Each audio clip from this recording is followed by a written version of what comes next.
Ash.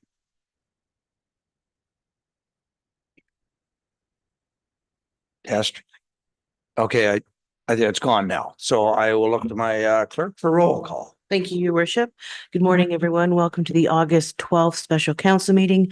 I'm Jennifer Connor, Clerk of Ramara Township. I'll begin with roll call of council. Mayor Clark. Present. Deputy Mayor Bell. Present. Councillor Snutch. Present. Councillor Fisher. Present. Councillor Tuyu. Present. Councillor Goff. Present. Councillor Bell. Present. Thank you, Your Worship.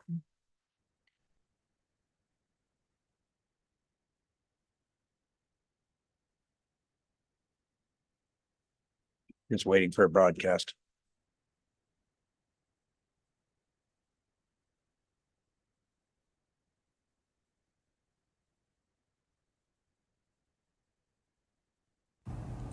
This meeting is being streamed live on the Township of Ramara YouTube channel. Be advised that by attending a public meeting of the Council of the Township of Ramara, you are consenting to your image, voice, and comments being recorded and will form a part of the public record.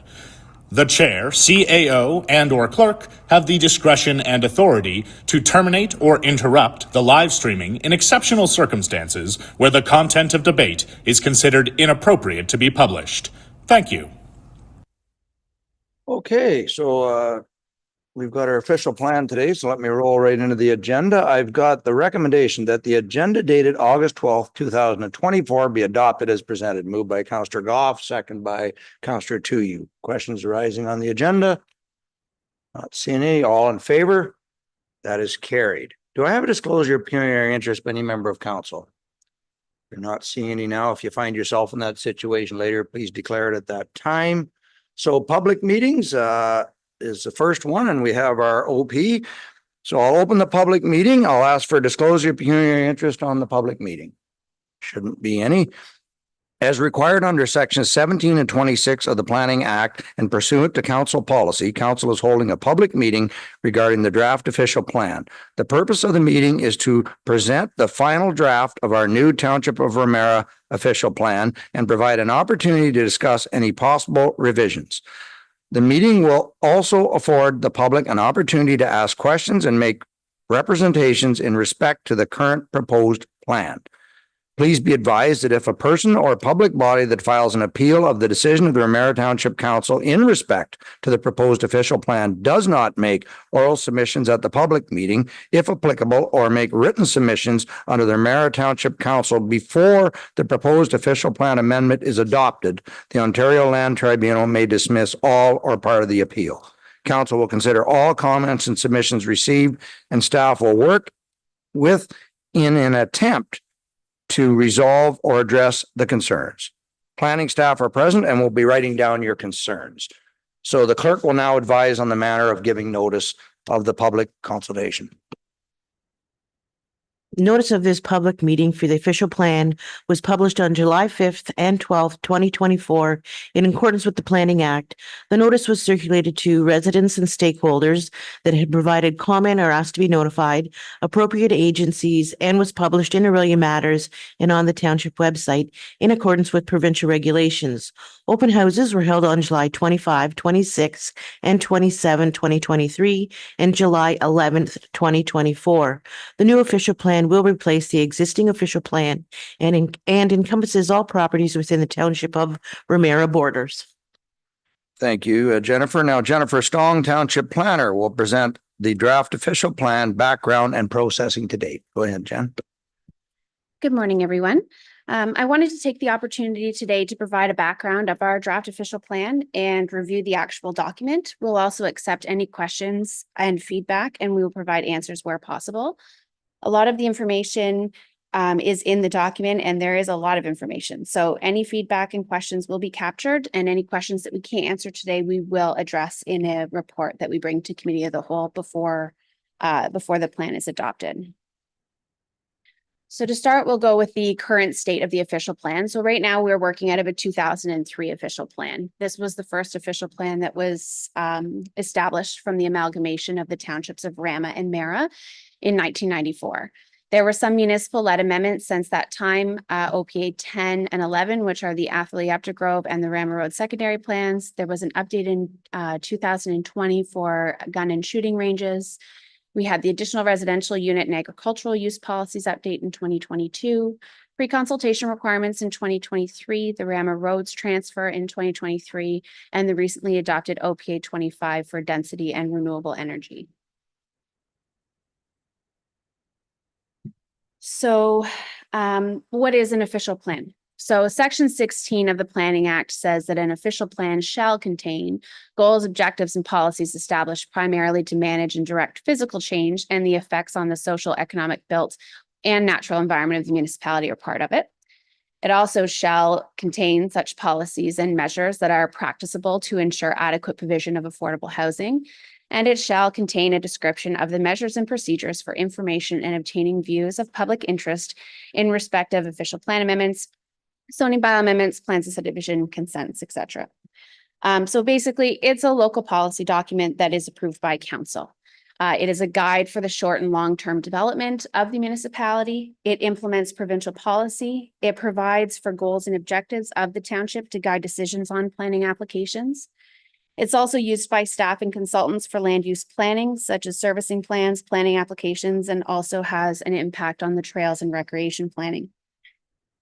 It is the basis for municipal development and foundations, and it's a directive document for all other municipal plans. It's used by staff, developers, investors, residents, prospective residents, and agencies. So Section 26 of the Planning Act says that municipalities must revise their official plan no less frequently than once every 10 years from the date it was established, and then every 5 years after that. So we're still working out of a 2003 official plan. So it's 21 years old. So what happened? This was all circumstance. In 2008, the County of Simcoe adopted a new official plan. And in 2013, when it was time to update our official plan, the county was still under appeal. So at the time, the member municipalities decided to hold off updating their official plan until the county got all their loose ends tied up. And then in December 2016, finally, the County of Simcoe's official plan was approved by the OMB. So in 2017, we started reviewing ours. We worked with EchoView Consulting. We had to put in things like the provincial policy statement, Simcoe County land budget, Township strategic plan, Lake Simcoe protection plan, Place to Grow Act, and all the Planning Act changes. We had open houses, online surveys, stakeholder meetings, community roundtables. There was a special meeting of council in June 2017, and there were numerous drafts presented to council in 2018 and 2019, with the final draft presented in 2020. In 2020, the OP went to a halt. Everything stopped. There was extenuating circumstances, and then the provincial government started making quite a few changes to the Planning Act with all of the bills that they had passed. So in 2023, it seemed like the dust was starting to settle and most of the major provincial changes were already in effect, or we knew they were coming. So we decided to restart the official plan review, recognizing that the last time the public had seen it was 3 years ago and some of the consultation was at least 6 years old. It was best to go ahead and start, having more open houses, presenting the draft OP with the updated changes from 2023. We had open houses at the Ramara Administration Building, the Eddy Community Center in Longford Mills. There were notices sent to agencies and stakeholders and those who had commented on the earlier drafts, letting them know that it had restarted and this is where we were leaving off. And there were notices put in It Really Matters and on social media and on the township website. On April 10th of this year, the province produced the final draft proposed provincial planning statement. This was a revised PPS based on the comments that they had received from their consultation in 2023. So we updated ours because we had written it like it was going to go through with the 2023. So we removed the sections that were removed from PPS 2023, which included multi-lot creation in rural areas and agricultural severances are the two main ones that were removed. So that is the OP that we are looking at today. Okay, I'll lose my spot here.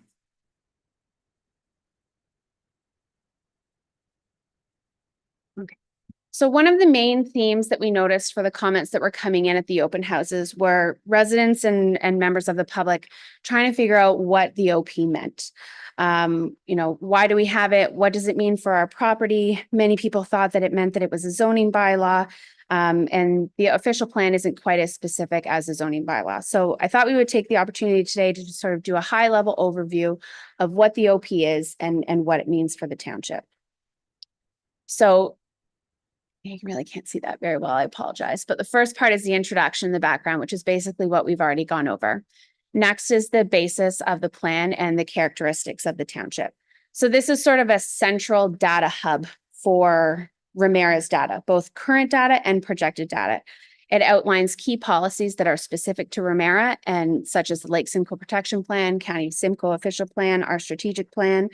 And it sort of provides an area where people who aren't quite familiar with the township can kind of read about the municipality and see what information we're looking for when it comes to development. We had some comments come in about, why do we talk about where Ramara is, or why are we giving a description of Rama First Nation? But it's important knowledge that sometimes we can take for granted because we're local and we know our township through and through. So somebody who's coming in, an investor, developer, someone who's thinking about living here, it's important for them to see sort of what makes Ramara and what its social, political, and environmental surroundings are. Section 3 talks about our comprehensive goals and objectives. So where do we want to go? What do we want to do? What does Ramara need to look like for us? We use this section to also ensure that any changes to our documents, like if there's an official plan amendment or a zoning bylaw change, we need to make sure that they meet these comprehensive goals and objectives that council has approved for us to go forward. Sometimes you can think of the official plan as sort of a, it's a destination. This is where we want to go. And the paths may be different, but at the end of the day, there's certain checkpoints along the way, and we need to make sure that we're getting where we need to be.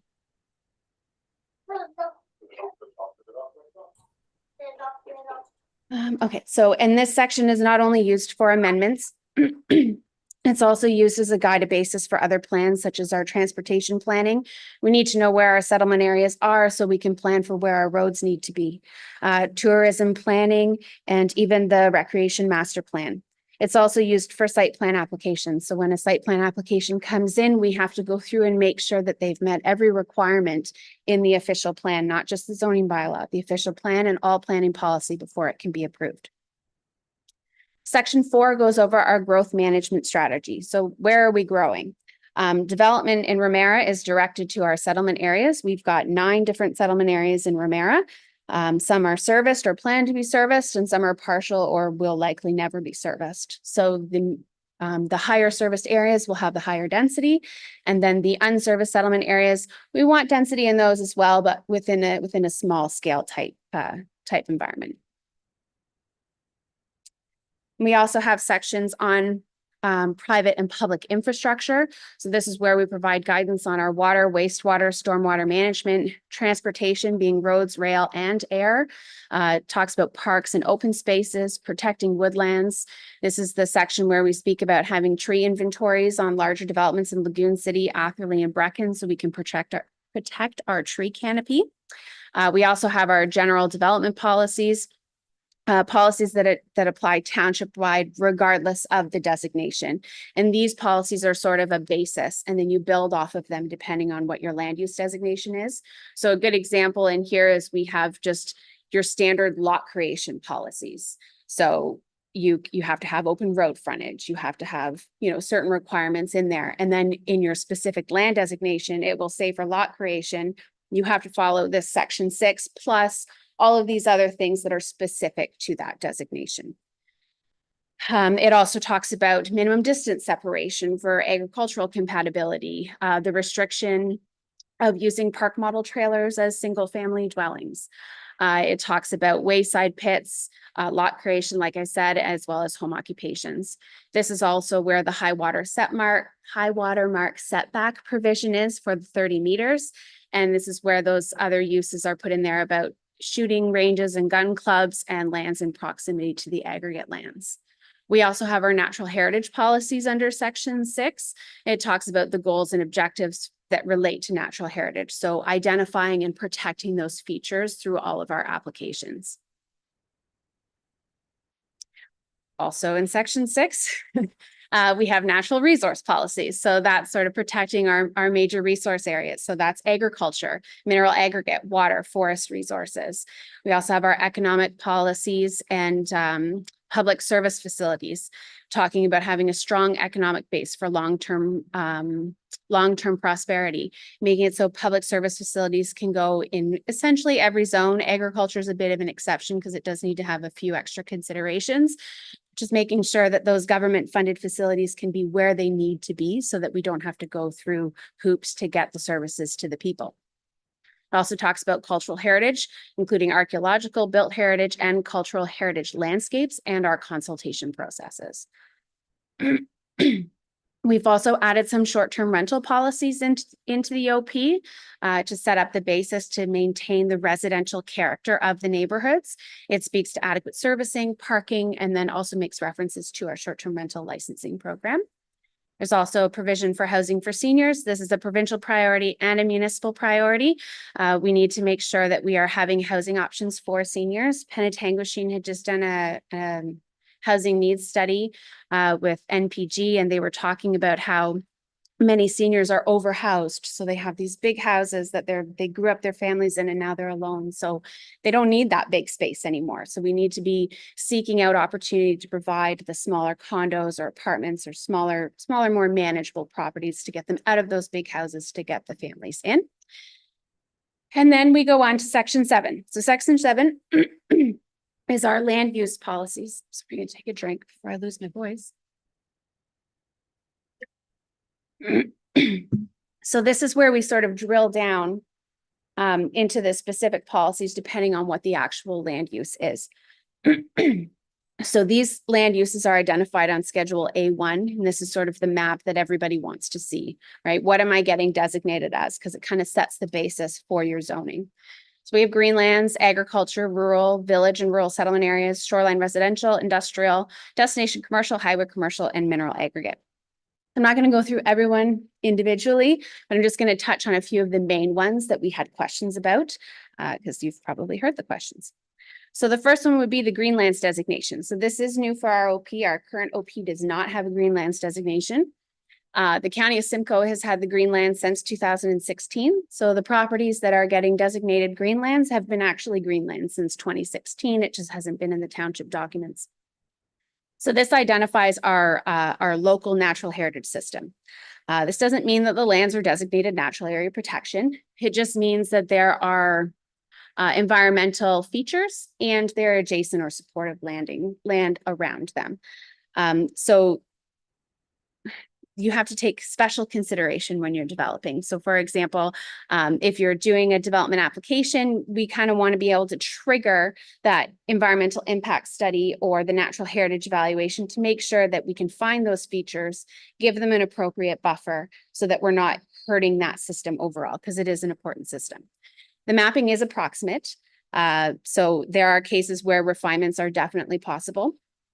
Usually what happens, and the County of Simcoe allows this right now, if somebody wanted to sever a lot, it was part greenlands, part rural, they do their environmental impact study or their natural heritage evaluation. They'd show that the part that they're severing has no greenlands on it, which just kind of get cast with the rural. That doesn't require an official plan amendment. It's just part of the development application. So minor refinements are supported under normal planning documents. You don't need a full OPA to alter that boundary. Lot creation is restricted in the greenlands. You're really only allowed to sever in greenlands if you're making a greenlands parcel bigger and the remaining is not greenlands. So it's really just to create these bigger sort of protected kind of properties. Then we also have rural. So the rural area is put on lands that have marginal agricultural value, but they could have agriculture, they could have livestock. Lots of people farm rural properties, but it's just kind of that differentiation because it doesn't have that same protection as the agricultural lands do with the class 1 to 3 soils. Lot creation is changing in this OP. Right now, you're allowed to have one lot on a lot as it existed January 1st, 1994. we've reviewed the land holding and we've decided that it's best to go ahead and allow for 2 lots on a lot as it has existed in 1994. And we've also put in some provisions to allow for some infill severances. And we've defined infill so that it's, within 90 meters. So if you have a bigger parcel and there's 2 pieces here and there's 90 meters in between, you can fill that little square in because you're not getting a tractor in there anyway. So you just go ahead and sever that off just to kind of clean up those irregular Lego size pieces. There are provisions in here about strip development. It does come from provincial policy. So we want to make sure that we're not extending strip development or creating strip development if it doesn't already exist. And strip development is basically more than 3 non-farm lots within a 200-meter strip. And we also have agriculture. So this is the class 1 to 3 soils. Lot creation is not permitted in agriculture unless it is a farm consolidation. And it's just really restricted because we want to protect the agricultural land that we have and the system that we rely on. Then we have our settlement areas. So we have the village and the rural settlement areas. You'll notice in here that the village settlement areas are the fully serviced ones. This is or planned to be serviced. So Athley, Aptergrove is planned to be serviced. Then we have Brecken and Lagoon City. You will notice the Timber Creek Lagoon City specific policies in here. So this is that boundary adjustment. Some of you may remember, I think it was an OPA in 2015. So the OLT just went through, I guess it was last year. I think we signed them in as a settlement. So the county's official plan has been adjusted. So now we're updating ours to match the counties. And then you also have your rural settlement area policies, which those are the hamlets that we have right now. They're like your Washagos, your Udney, your Gamebridge, these non-serviced areas where there's residential component and small scale commercial component. Then we have our destination commercial. So this is our tourism sector. This is still remaining as the Rama Road Economic Employment District to accommodate destinations that are tourism related. So you'll find the Rama Road secondary plan policies in there as well.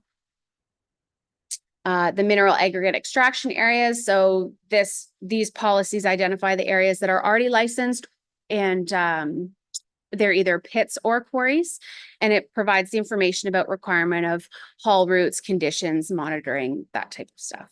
If somebody wanted to establish a new or expand an existing mineral aggregate operation, they would need to go through an amendment to the OP. Okay, and then we go on to the implementation measures. So this basically just highlights all of the tools that we can use to implement all of the stuff that you just read through the entire document. So it talks about holding provisions, site plan control, interim control bylaws, policies regarding parkland, community improvement, just those types of tools that we need to have in the OP so that we can actually use them. So we have our schedules. So there's a variety of schedules. We will be adding another schedule. We're going to add one for the floodplains. We're just working with the Conservation Authority and the MNR to actually get the parcels into the schedule so that they just wanted to look at them first, and we needed to get their permission to put that information in the OP. So we will be adding a schedule for the floodplains.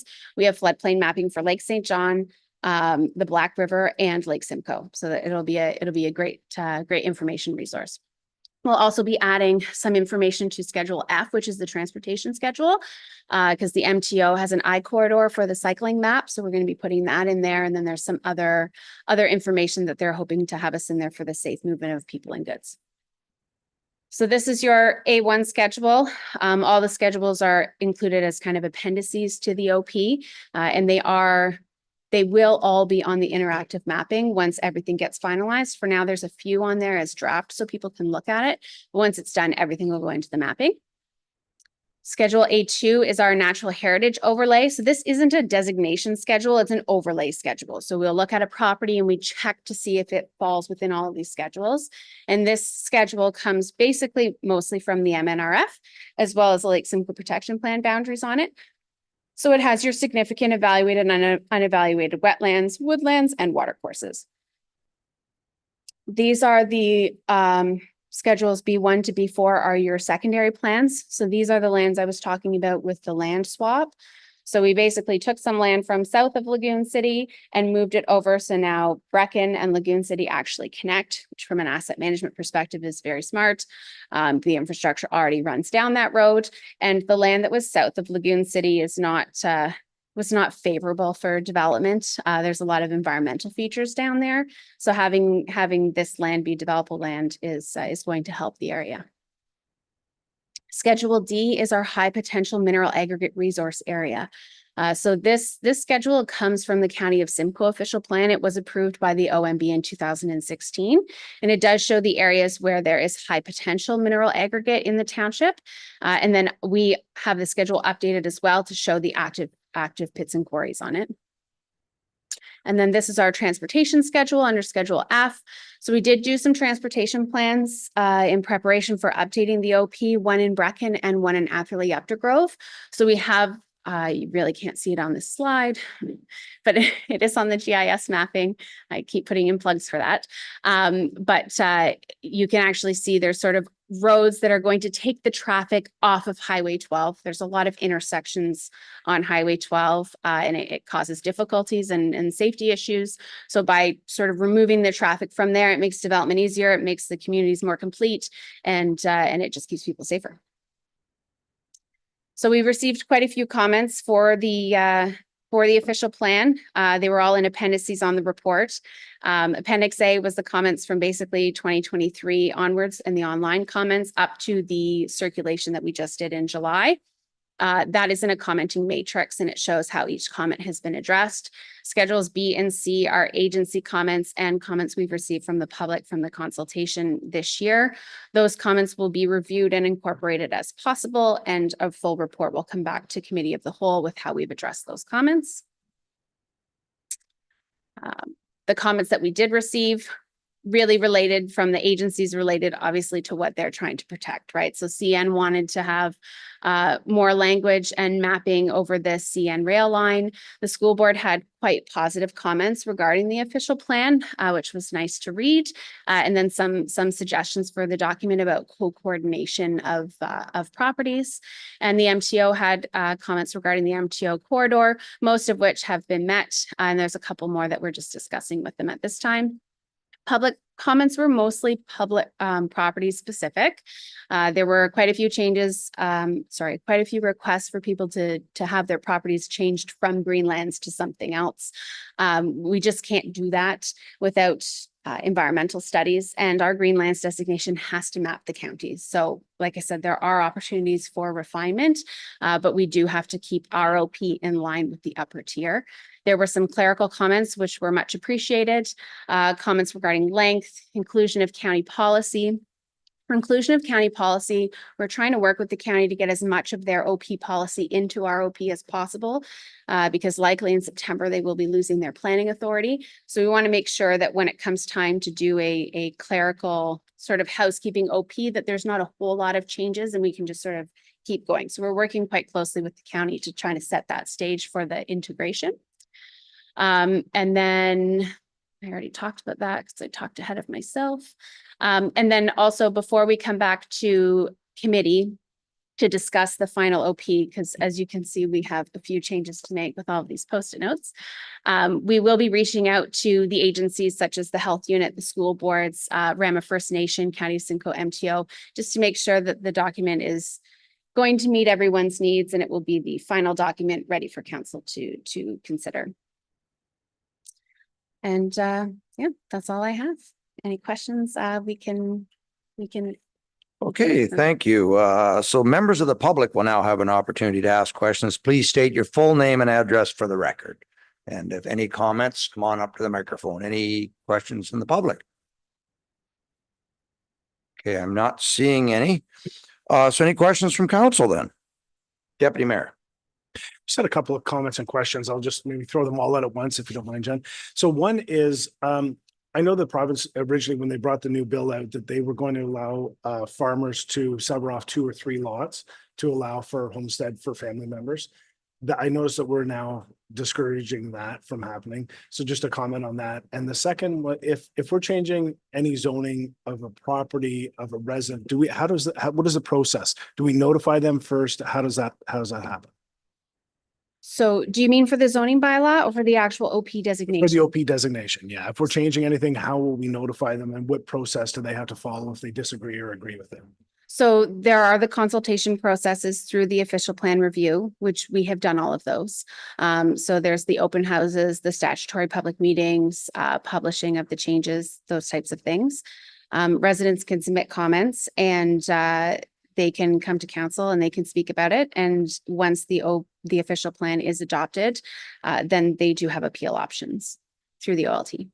And in terms of your question about the PPS for the agricultural lot creation, so that was put into PPS 2023, which was then in the sort of 2023 document of our official plan. That was since removed by the provincial government from the PPS document, so ours has been updated. In terms of multi-generational though, the additional residential units are permitted in the agriculture, so it does allow up to 3 units in total, including the main house per property. Just clarification for anybody listening, though, that doesn't mean separate lots. That means one lot with different dwellings on that. on that Yeah, property. sort of a multi-generational style of housing in one property, yes. Great, thank you. Okay, so the difference between greenlands, which I'm well aware of, and the natural heritage features. What does natural heritage features mean? So on the Schedule A2 overlay, which is the natural heritage, Schedule A1 in the land use designation, there is a natural heritage layer on that one. Those are your significant evaluated wetlands. So those are your McPhee Bay wetland, those types of wetlands. And then your natural heritage overlay, which is a Schedule A2, those capture all of the features, whether they're in greenlands or not in greenlands. So when we have a planning application, if the property is zoned rural, but there is a natural heritage feature in the A2 overlay, then it will still trigger that environmental review. That would be the same for a building permit or anything? No, this is just for planning applications. Okay. So you only really have to follow those things if you're triggering an application under the Planning Act. Your zoning is sort of permitted for building is permitted as of right. So unless there's something specific in the zoning that require that type of review prior to a permit, your building permit, you just go straight to building permit. Right. Well, the protected wetlands, you wouldn't be able to get. Yeah, so those will Yes. continue to be zoned natural area protection. Yes. And then the other properties will be zoned based on what the appropriate zoning is at that time. And we'll start the review of the zoning bylaw once the official plan is adopted by council. Okay. Councillor Bell. Thank you. I have a comment and a question as well. So my comment is I'm wondering if it would be possible that as you're collecting all the FAQs, once the official plan is posted at Ramara's website, there can be an FAQ section, because I think some of the questions get asked over and over, and when people move in and out, they have the same questions. So, and then that leads me to some of the questions. So I know this has been asked and answered, but I'm just going to ask it so that publicly it's stated again. People wonder, why would we leave things like a gun range or more pits and quarries or things like that in the official plan?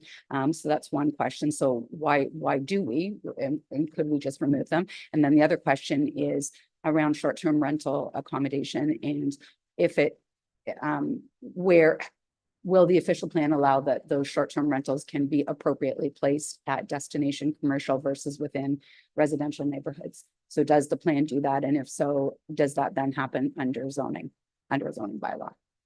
Thank you. So I'll start with the mineral aggregate. So aggregate is a provincial priority. So we have it listed in the official plan that you need to have an amendment to the official plan in order to create the mineral aggregate extraction area. We can't just blanketly prohibit it. We can't be more restrictive than provincial policy, especially for something that the province it's a priority, right? It's a provincial priority. So the province can't say, we really like aggregates, and we go, no, thank you. Then we get appealed if we do that.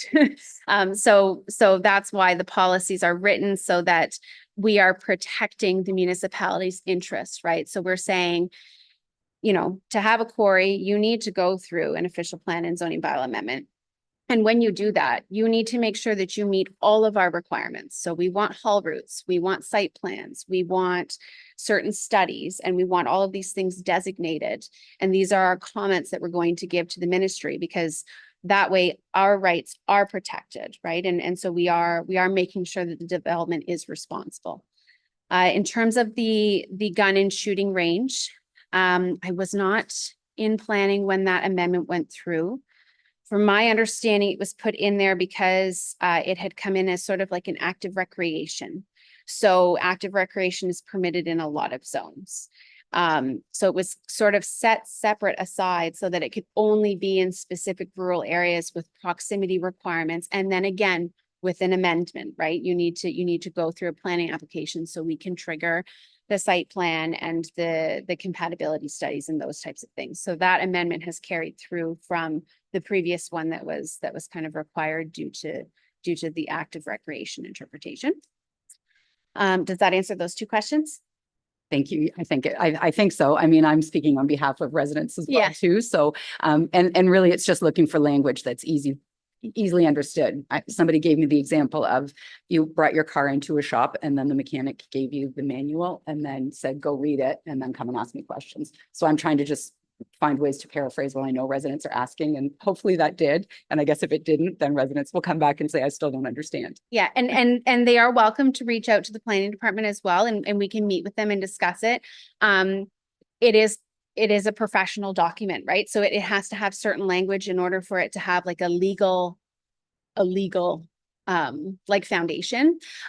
So it's written in such a way that I know if you're not a planner would be probably pretty confusing, and it still can be confusing for everyone else as well. So yes, but anyone can definitely reach out, but I can look at a way to kind of write that up so that it's a little bit more easier to understand and kind of have that published. That's not a problem. I'll put that in the FAQ.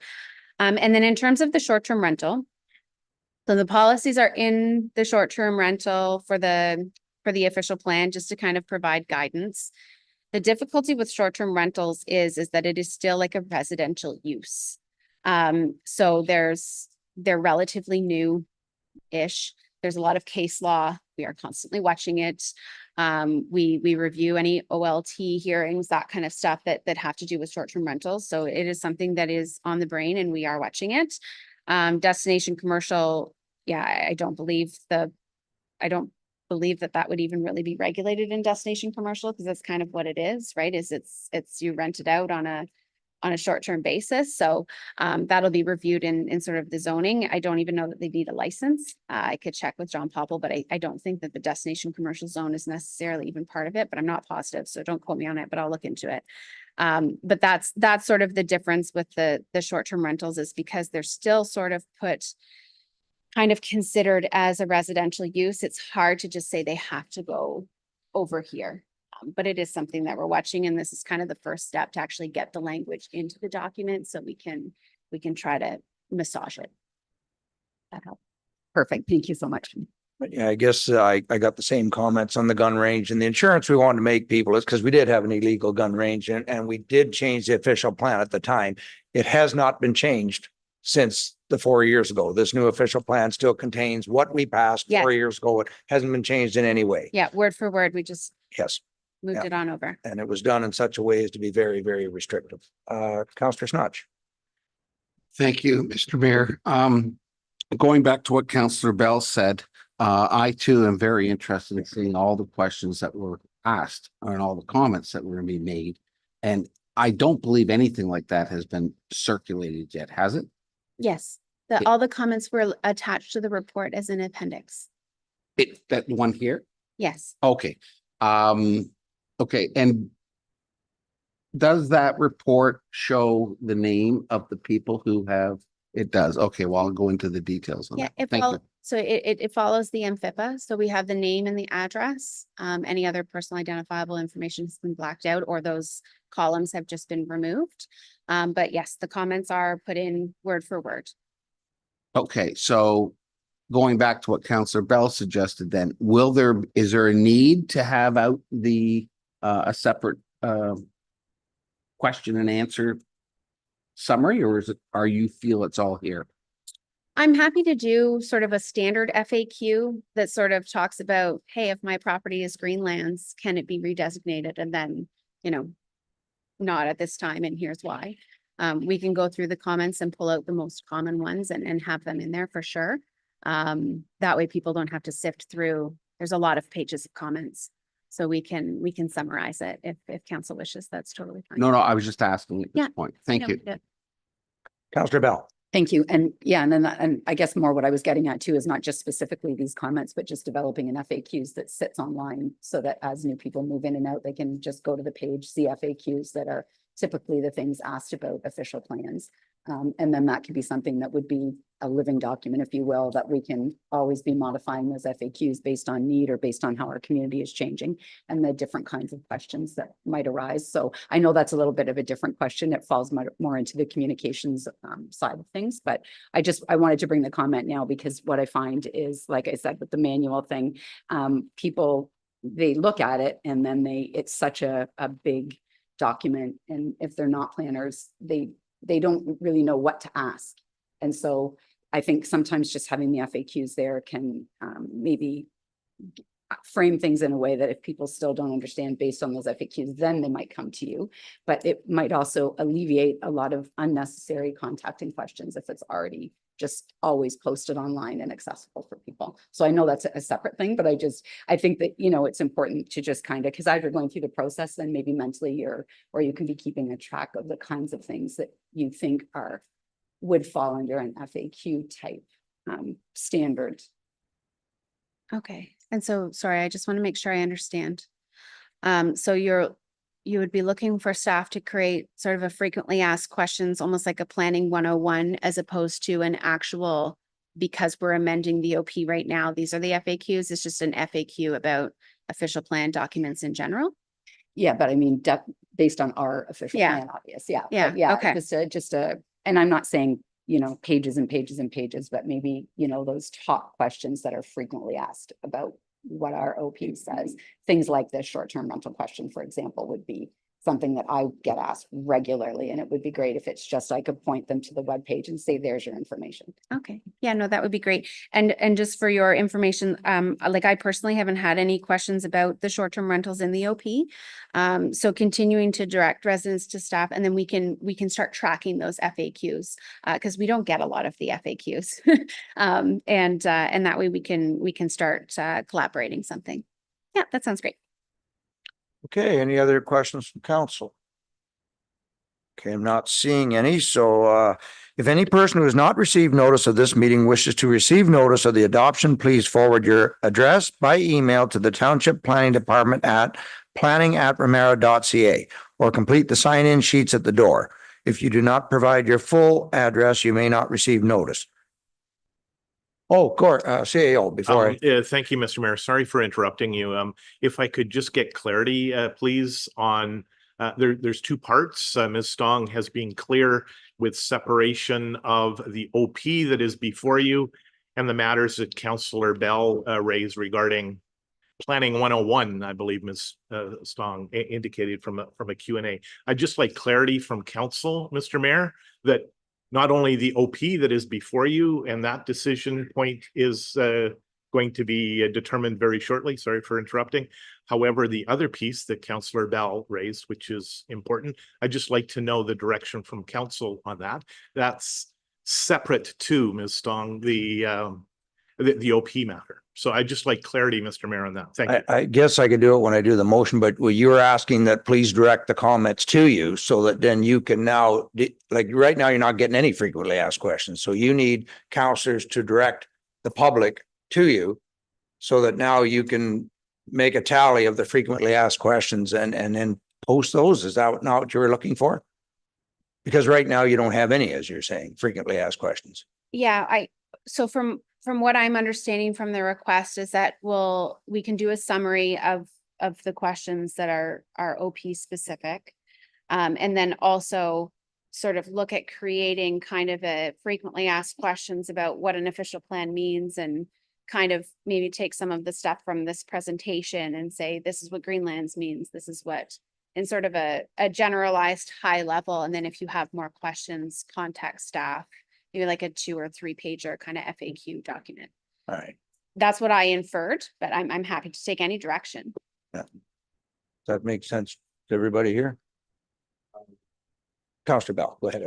Thank you. No, that's okay. Thank you. Yeah, because I think the other thing too is sometimes doesn't matter how hard you sort of direct people to use the report a concern form or other avenues to contact the township. There's people who just, there's an apathy for it sometimes, and I don't know why. Sometimes people feel like it's wrong to use staff time, or they feel nervous or uncomfortable because they don't quite know what their question is. They just know they have a question. So I guess I would say too, if council members were also able to submit the questions they're receiving, that might be helpful, because I do know that a lot of times what people ask me, they're not going to come and ask you, just because it's, yeah, they just, sometimes when you don't know, you feel funny about asking a question because you feel foolish because you don't understand the subject matter. So I think it would be useful if all of us too would submit any questions we've received, so that can help you maybe frame that. Well, I think we can anyway. Is that not part of this public meeting now? Like, we're only going to advertise this, what, another 3 weeks, then it comes to council. So all questions need to be in that period of time, correct? So I think we've sort of blended the items again. So for the public consultation for the official plan, comments can come right up until council makes a decision. Right. I do know of some comments that we're still waiting on, and then I don't know that 3 weeks is have it turn around that Right, quickly. right. Because we still have to meet with the county to sort of go over it in a little bit more detail. So the public can submit comments for that at any time. I guess what I'm just sort of looking for in terms of what an frequently asked questions document for a general OP/general zoning bylaw, that type of thing would be. I think that's where Councillor Bell is looking to have members of council submit any general questions you get from the OP to sort of help create this living frequently asked questions sort of planning 101. Does that make sense? That Councillor Goff. I think that's almost like two different things, right? We're concentrating on our official plan right now. And if you're going to do a planning 101 frequently asked questions, that should be a separate item. Any frequently asked questions towards our official plan right now should be dealt with separately, and then have your planning 101 after this is in place. Yeah, I think we have to separate them, because this one right now, if somebody has concerns with their zoning, they have to bring those concerns to you. Or it can't be secondhand, because if it ends up at an OLT, they have to have their name and address and their objections stated on paper from them, not secondhand. So this is a planning document, so we can't meddle with that. It's got to go through the proper process. Maybe after council approves it, if you have frequently asked questions, then we could do a general page of answering the, like, you cannot sever on prime agriculture land. There's a good one to bang out, put it out there so people are all aware. Most farmers know that now anyway. But as you said, with the talk the province made, they kind of muddied the water. So this just kind of doubles down, and no, you cannot. You cannot get a building permit on natural area protection land. Like those type of questions we could sum up at the end. Councillor Bell. Thank you. Yeah, and that's all. The only reason I was bringing it today is because I think that it's useful to know that that's coming when you're going through this process, just because then you can collect the questions at the same time. So that's why I framed it as a comment more than as a motion or a request. It was just more, if you know that, then as you're going through this process, you would be able to separate those kinds of questions that you kind of flag as something that might belong in an FAQ. And that's the only reason I brought it today. Yeah. So you will be tracking all questions that come in over the next, month or so until we can get this put to bed. Yeah. Is that clarification enough, CAO? Mr. Mayor, thank you very much. It was exactly the separation of the two issues. I realize that Ms. Stong will be time bounded. So thank you very much, Mr. Mayor, Council. Okay, so this concludes the public meeting, and any comments from the public and council, if noted, will now be considered before making a decision on the matter. And I know you've got quite a few you still have to go through. So with that, I have a motion. The council received report BP 32-24 dated August 12, 2024 as information, and the staff continue to review and incorporate and the comments received to the draft official plan, and return the final proposed official plan to the committee of the whole for discussion. Moved by Councillor Fisher, second by the deputy mayor. Any more comments? All in favor? And that is carried. Thank you. I have a proposed planning fee schedule. Correct me if I'm wrong. That's another public meeting, is it not? Okay, it didn't say that in the agenda, so I do have a spiel that was handed me. Purpose to adopt the building bylaw that governs the administration of the Building Code Act and addresses digitalization changes in the legislation and associated new processes and a fee schedule to ensure cost recovery as allowed by Section 7 of the Building Code Act 1992. Pursuant to Section 7(8) of the Building Code Act, we are holding this public meeting to seek public input regarding the proposed amendment to Schedule A of the Building Bylaw 2023.22.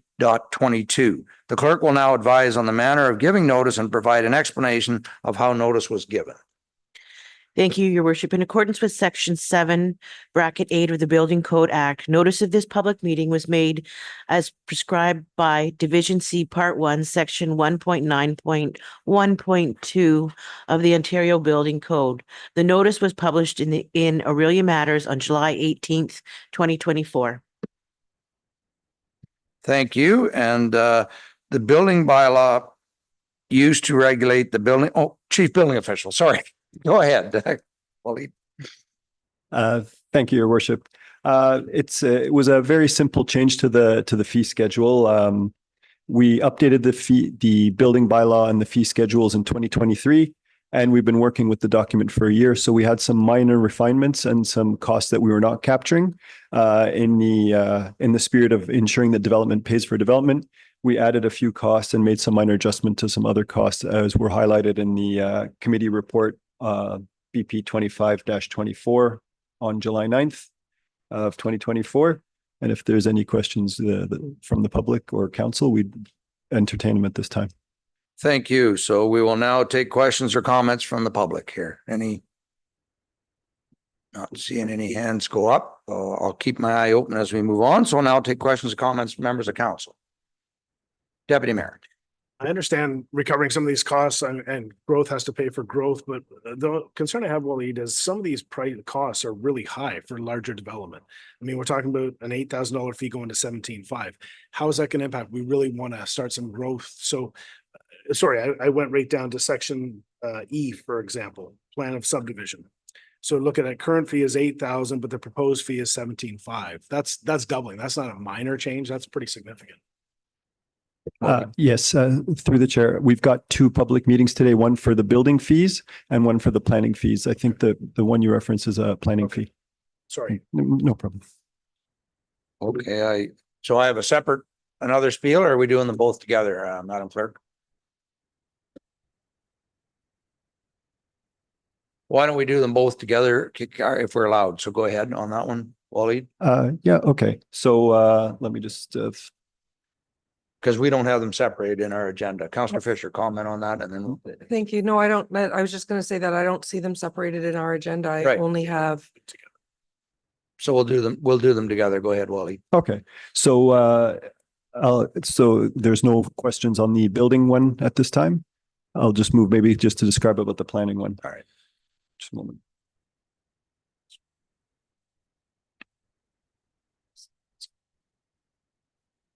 Yeah, I don't have building fees. I just have planning. Permit fees by, yeah, we've only got planning. I don't have any building fees here on my agenda. I have Section A is pre-consultant. These are all planning, and planning fee schedule is all I have on my agenda. I was given notice for both. I had building and planning fees from communications. Nope, but we've only got planning in front of us today. Okay, so I'll right. move on to the planning fees then. Yes, all right, yeah. Okay, let's regroup here. Okay, so for the planning fees, there is significant changes to the fee schedule. they are quite dramatic in terms of how they appear on our fee schedule. As far as the applicants are concerned, I think they will be close to zero or a net reduction in fees for them. The reason is we've moved to in-house planning as opposed to consultant-based planning. So we're using the resources inside. So before, we had a lower fee structure. We had a high deposit structure.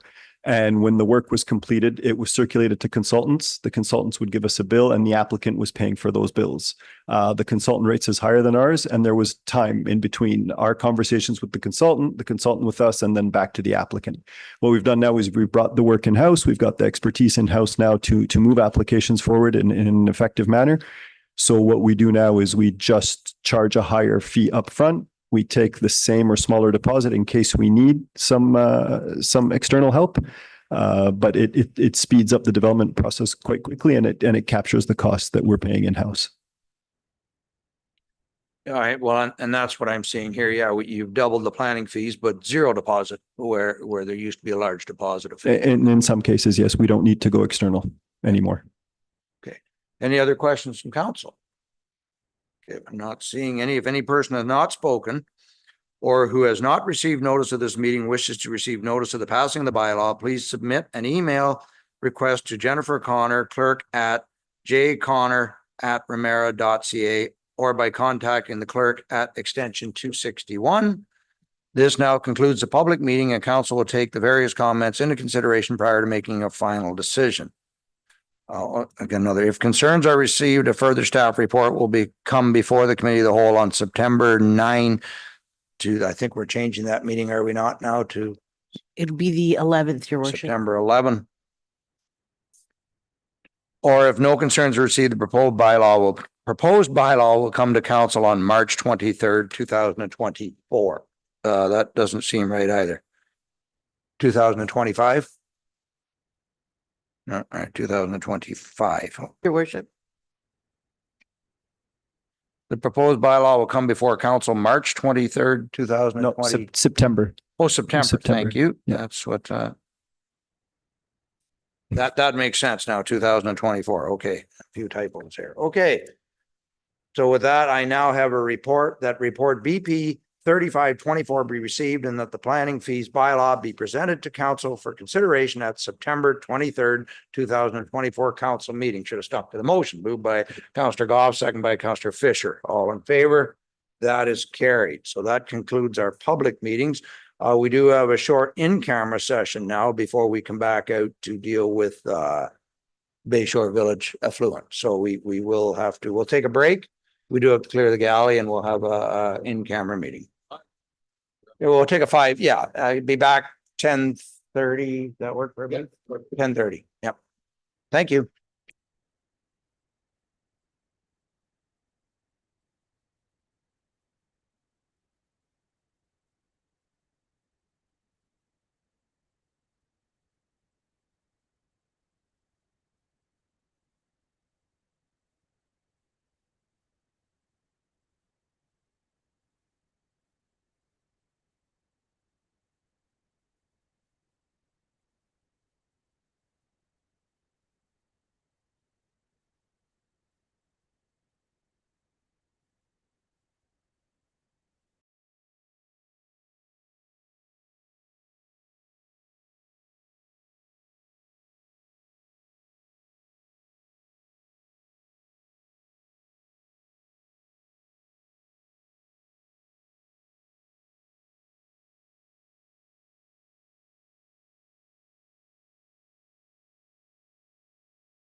has confirmed we have a quorum. I just needed to go live so that I can pass the motion.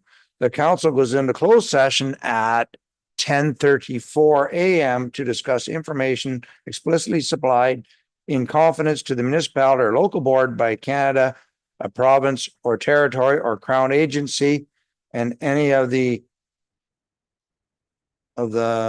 minimum, any of the minutes accordance with section 239(2)H of the Municipal Act 2001, moved by Councillor Goff, second by the deputy mayor. All in favor? That is carried. Okay, Maddie, I'll get you to shut off our streaming now.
Okay, we are live again. Okay, then I'll look for the clerk. We'll pass the motion that we received a verbal update.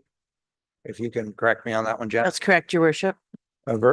Okay, moved by Councillor Goff, second by the deputy mayor. All in favor?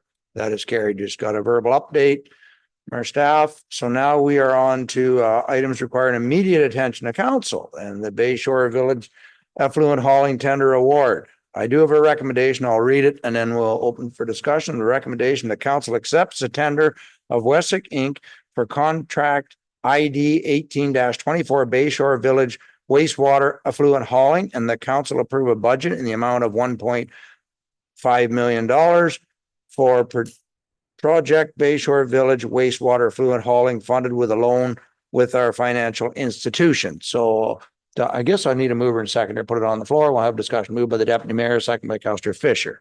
Okay, I'll open it up. Anything you want to, I'll start with Councillor Fisher. I'm wondering if maybe we need to go into committee of the whole for discussion. Probably should we receive in the committee of the whole?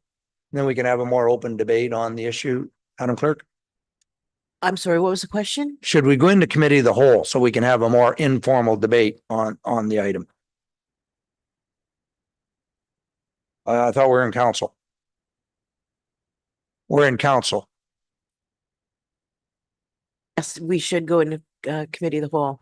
So that's what I will do. Then I'll look for a motion from council to to refer into committee of the whole. Moved by Councillor Goff, second by Councillor Bell. All in favor. So we are now in committee of the whole. So we can have a more fruitful and then ratify everything when we come out. So with that, anything you want to add to that, Josh, while it's in front of us? Thank you, Mr. Mayor. So basically, we went out to tender for the haulage for this year. We did bring a report back at a previous committee meeting with the anticipation that we'd have to haul effluent this year. Our initial estimate was in and around that $1.5 million at about 90,000 cubic meters that would need to be hauled. Because of the weather we've been receiving this year, the 90,000 is below. It was an estimate back in May for anticipated to haul this year. Due to the weather that we've received in June and July, we're estimating now we're going to have to haul anywhere from 100 to 120,000 cubic meters. So the tender that we set out was on the 90,000 cubic meters. It came in at $988,000, which was under the $1.5 million. But now, because of the weather we've been receiving, we're asking for the $1.5 million to haul this year. And essentially, if it were to be awarded, we'd have the contractor start as soon as possible and haul as much as they can before winter freeze up to about the $1.5 million mark.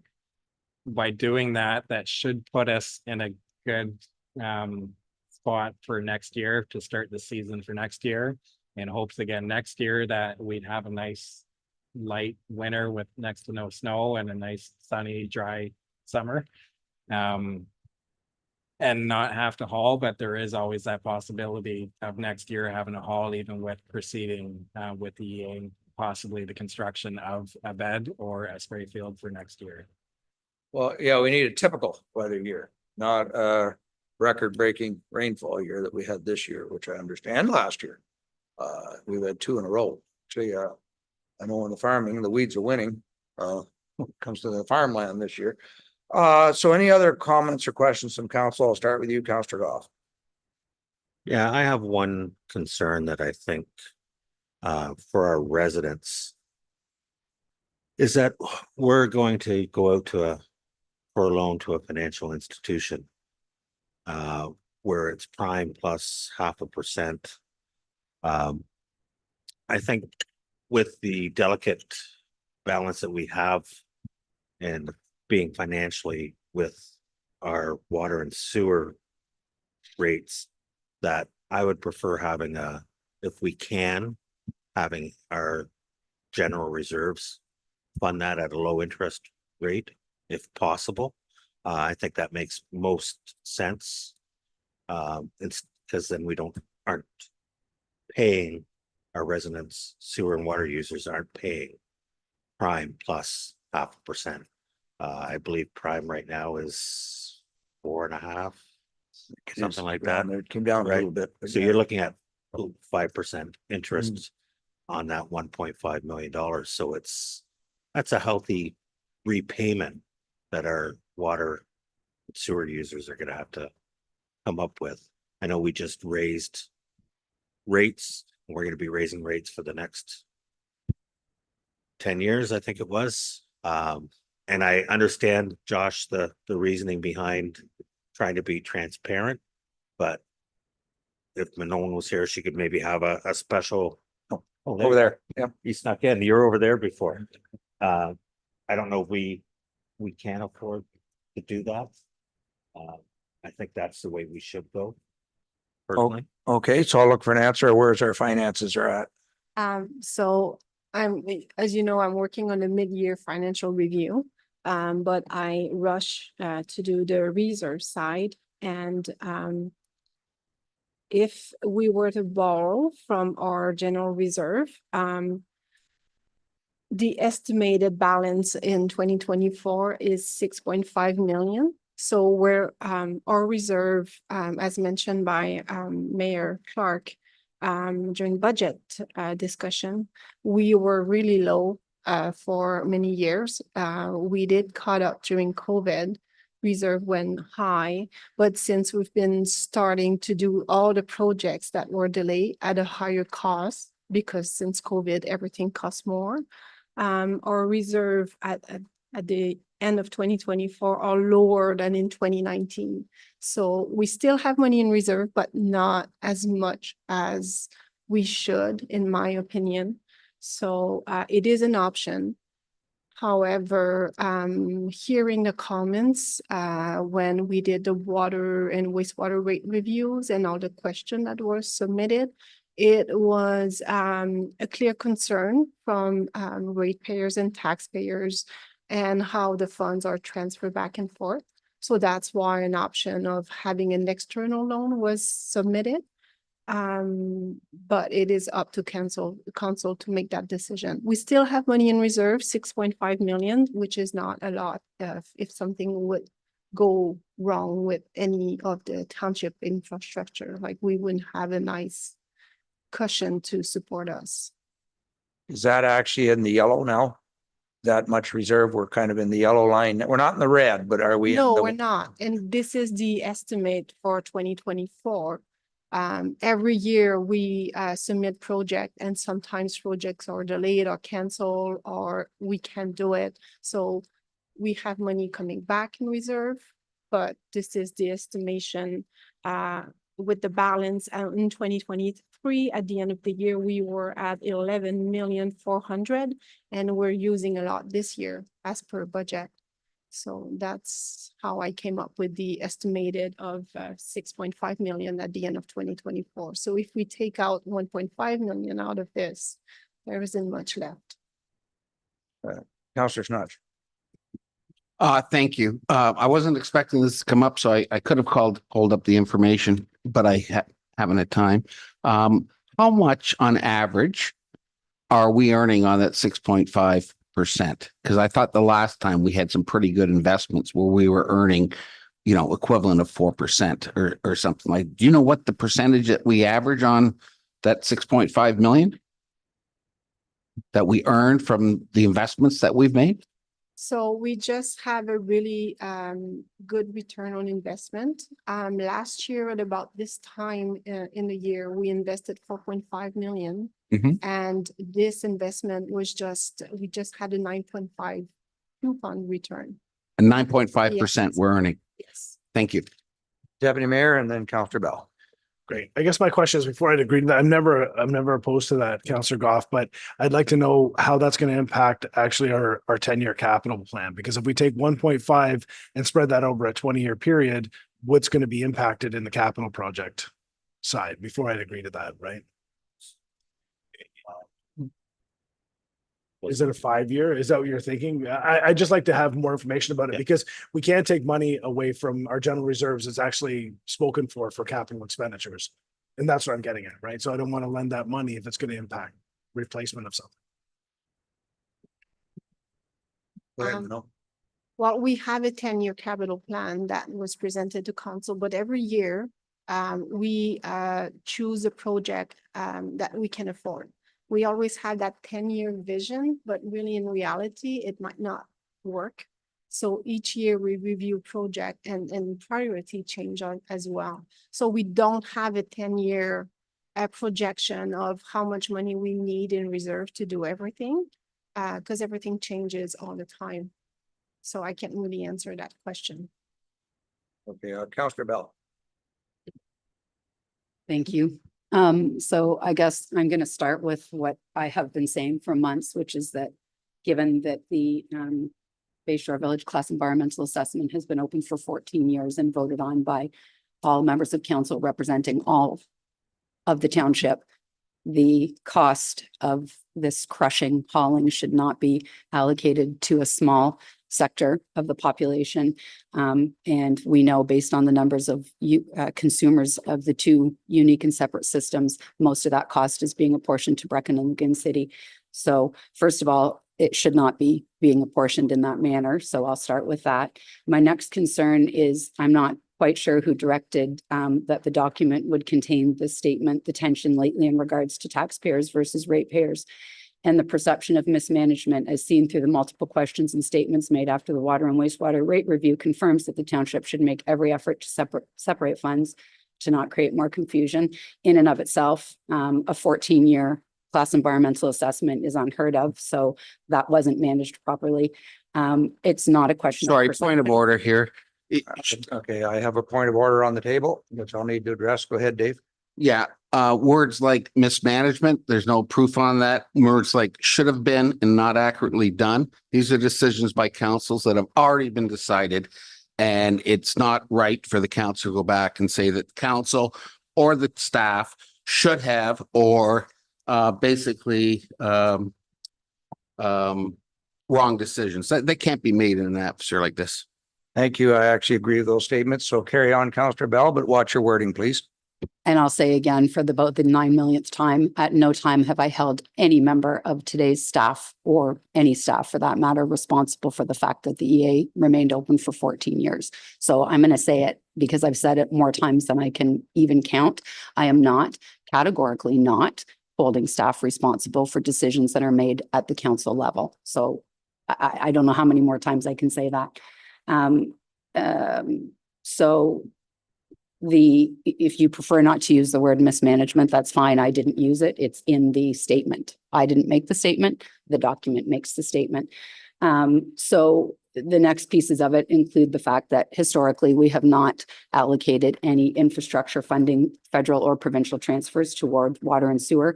This is contradictory. Point of order. This is contradictory to our own economic development strategy. Table again. I have to take the point of order first. All the matters have been discussed amongst council. Councillor Bell does not like the fact that she was outvoted 6-1 on these items. They have been discussed. They are closed.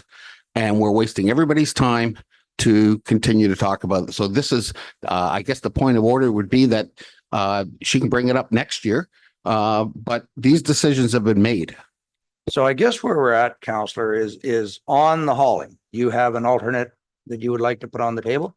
And again, I didn't put this statement into the staff report. So if you didn't want it discussed, then it shouldn't be in the staff report, right? But it's placed in the staff report. You're asking me to receive it, and then you're telling me I can't talk about it. So either remove it from the staff report. What would you like to remove from the staff report?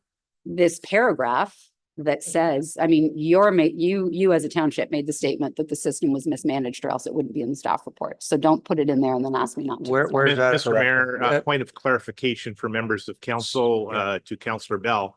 Although I have been here a very short period of time, Mr. Mayor, in my short run-up with Ramara Council, it was clear to me that many of the statements that are reflective in the report that I signed off on as Chief Administrative Officer were voiced by members of the community. That is why they are articulated in the report. Those were the tone and tenor of many questions before I came here, shortly after I came here, and why they're summed up in the report. Mr. Mayor, the decision of council was made regarding those. I concur that that would be the right way to move forward and deal with the issue before you regarding the haulage, and make a determination on that. Thank you, Mr. Mayor. So I guess I'm looking for a motion on the haulage. The motion is on the floor. Is there an amendment to the motion that you have? Yes, there is. Thank Based on Councillor Snutch's motion that was carried on May 27th of 2024, which stated that now therefore be it resolved that council reaffirm what was never affirmed, by the way, that there be no segregation and the general taxpayer does not fund any ongoing or capital expense for sewer and water funding, with the exception of interest-free loans if necessary. And this is necessary. Otherwise, we will be bankrupting the people of Brechin and Lagoon City. So my amendment is that the hauling be funded through interest-free loan. Thank you. Do I have a seconder for that? Second by Councillor Goff for that amendment that it be funded through the township. General reserves as a loan, interest-free loan. Correct? Well, my first amendment is that we don't fund it by one small percentage of the population, but there's no point because I already know that you're all, 6 of you want to see Brechin and Lagoon City pay for it. So I won't Excuse bother with me, that. I'm going to have to correct that statement. And Councillor Bell, you've been told this. We have one wastewater department, one. Just like we have one road system. We don't charge more if we're doing a road in a certain area of the township. We don't put a surcharge on the taxpayers that live in that area of the township because we're fixing that road. We have one fire department. We have one sewer department. Where your address lies is irrelevant. It's one sewer department, one bill, one cost, and there happens to be 2 different plants, but you flush your toilet. It's the same service that you're receiving at either end, and it's one cost. This was all part of amalgamation as we moved through the steps and cleaned up a lot of the old, at one time, we had 2 different roads departments in this township after amalgamation, believe it or not, 2 different budgets. And we amalgamated everything over the years into one department. So there is not, where the people live is irrelevant. You're still buying a service. So From 2 different systems, completely different systems. from in 2 one different system, neighborhoods. from 2 different locations. 2 One different, system it's 2 delivered from completely 2 different different systems. There's a locations. sewage treatment We plant have, that was excuse paid me for by again, Brechin I and will Lagoon answer City. it again, and then I'm going to end the conversation. We have 3 different fire halls. I don't have separate charges. It's one fire department delivered from 3 locations. We have one sewage department delivered from 2 locations. Doesn't matter which location you live in, you pay the same money for the same service. And that's all I'll say on the matter. Now, I do have an amendment on the floor. I will work on the amendment. Seconder, you had a question. I just like clarification as to what your is. So do you have a clarification, clerk? What do you have, Madam Clerk? That the hauling be funded through an interest-free loan. From the township reserves.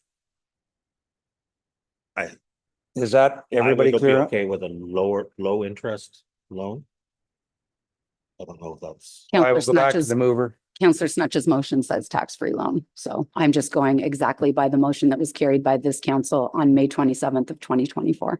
Which we do when we can afford to. We have had loans in the past. We had a loan when we built this building. Because the township didn't have the money in the reserves at the time. We took out a loan. The general taxpayer paid interest on the building we're sitting in. So we do fund when we can afford it. But when we can't, and we're hearing that our reserves are at a low, that is why we're looking at going this route. Any other comments? Councillor Fisher on the motion, which is the amendment. Yes, on the amended motion, my comments are, I just Googled what prime interest rate is today and it's 6.7%. So to add 5% to that, we'd be looking at asking the residents to pay back 7.2% interest, which is almost $1 million of that. Okay. And So then I would look to my I missed treasurer then. When we proceed with whatever alternate we pick later in the construction, because it is included, the money is included in the 10-year capital to go ahead with repairing the spray field. Was that going to be funded from in-house?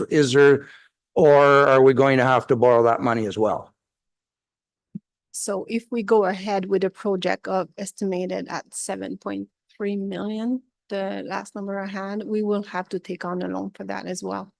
Okay, so that's what I'm trying to see where our reserves are at if we're able to fund any of them. So Let me go to Counselor Schnutz and then I'll come back to you for a supplementary. Yeah. Just for clarification, Counselor Bell just said tax-free loans. I just read it. It's interest-free loans. Yeah, that doesn't say Interest-free tax. loans is what's in the motion. Any other comments on the motion? And then I'll go back to the mover for a supplementary. Deputy. Just as I said, I'd like to have more of an idea of what we have coming up in the next 5 years prior to this being paid back before I can agree to use the general reserves for that. I'm not opposed to it, whether it be interest free. We can determine that later, but I'd rather give our finance department more time to determine that. I'd like to know what's coming up in the near future. Are we in a deficit on the sewer and water right now? The water doesn't have any reserve. Right. The sewer doesn't have a reserve, but they have a surplus. So But there is a we surplus. can't have a negative surplus, and because of the brick and sewer loan that is negative, we have to keep the general sewer surplus over what's left of the brick and loan, the Okay. brick and sewer loan. So that's why we can't really go in it and borrow for it, because overall sewer has to be positive. Okay, thank you. And So just I'll go to the CAO and then Counselor Bell wants to wrap us up here. Mr. Mayor, two things. Deputy Mayor was advocating for deferring this matter, and I know that you didn't pick that up, sir. Number one, deferring the matter. However, a decision needs to be made to action it. How you fund it, perhaps could be deferred and we could come back. There is a meeting in a fairly quick turnaround on the 26th. I believe, depending on other decisions today, there would be better understanding. And as Ms. Higgins indicated, she was undertaking a mid-year review. So perhaps it could be consolidated from funding, the mechanism to fund it back before you on the 26th. However, the decision to move forward does need to be respectfully made by council today. So would that be okay with the mover and seconder if we deferred how it's getting funded until a future meeting and we can get those reports then, but we proceed with the project? So we would defer the last line, Madam Clerk, funded with a loan from our financial institution till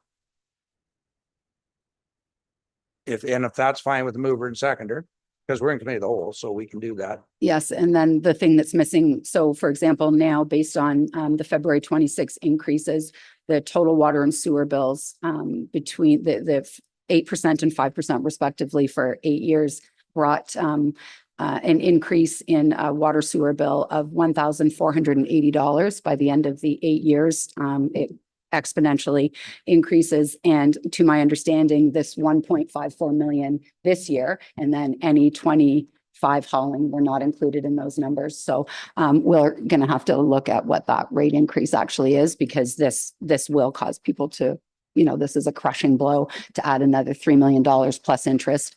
And then the second part of the amendment, or what's missing here, is that we passed a motion on July 22nd that we were going to seek emergency funding. So that's missing as well. So that would have to go forward with that deferral. But that would be a separate motion, the funding account. But isn't this considered emergency funding as how We're funding this. we're gonna fund it? No, I want money from the province or somebody who's not gonna going get to any. take, doesn't mean we don't ask. It doesn't mean we don't Well, ask. certainly, we're This going to is aim. the Can I make a 14 year. suggestion? Let's So not change. what I've take the got here is finance a here. deferral on the floor now, and the mover and seconder are fine with that deferral of the last sentence. Clerks, I'm looking for a nod. Okay, so on the deferral of how we're funding it, all in favor? Okay, that is carried. So now on the motion as amended is back on the floor now. So on the motion as amended, I have a mover and a seconder already when I put it on the floor. Any other comments on the motion as amended? Okay, I Yeah. will read it. The council accepts the tender of Wessex Inc. for contract ID 1824 Bayshore Village wastewater effluent hauling, and that the council approve a budget amount of $1.5 million for project Bayshore Village wastewater effluent hauling. And then is there something to add to the end of that, or the rest has just been deferred? So there's nothing else to add. That's what it says. So go ahead. Okay, if there's any more discussion, all in favor? That is carried. Thank you. So now we are on to, now we're still in committee of the whole, and then we'll ratify this after, correct, Madam Clerk? So, effluent hauling, council received report ID 4724 as information, which is on the hauling, which I think, yeah, that was the tenders. That was the cost if we were to do it ourselves. So can I have a mover and a seconder to receive? Moved by Councillor Snutch, second by Councillor Goff. Any comments on? All in favor? That is carried. Thank you. And lastly is the big one that we proceed with the project. I'll read the motion and then we're in committee of the whole, but I'll read it so everybody knows what we're talking about. That the presentation by Suzanne I guess I have a presentation. So is Suzanne here? It's gonna be Brad and Jeff. from Okay. Payson. Suzanne actually just got on a ferry for her vacation. Oh, okay.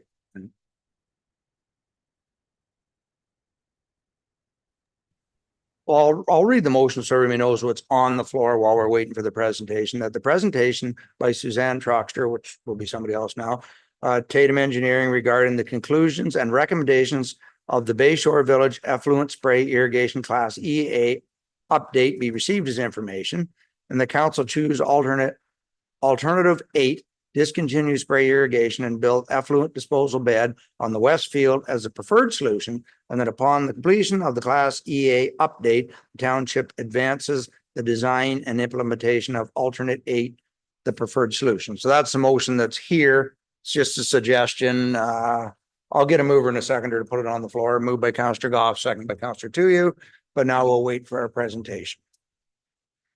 And again, there may be amendments or whatever.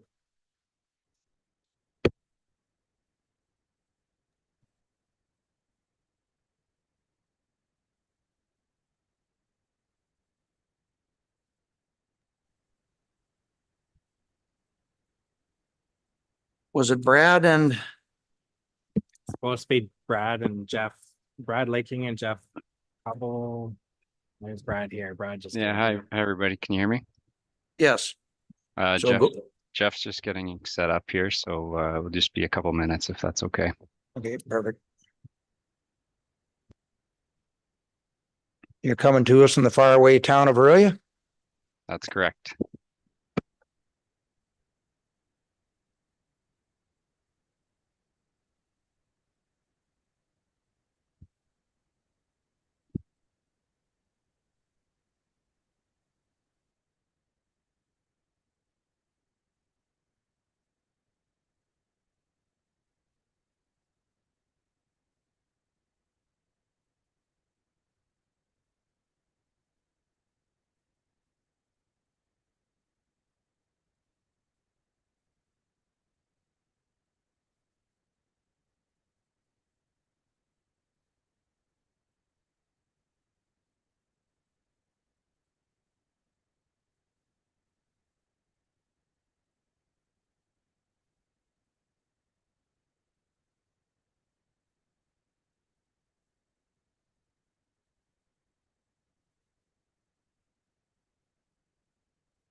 Sharp, 25 minutes after sharp will resume. We'll take a quick break.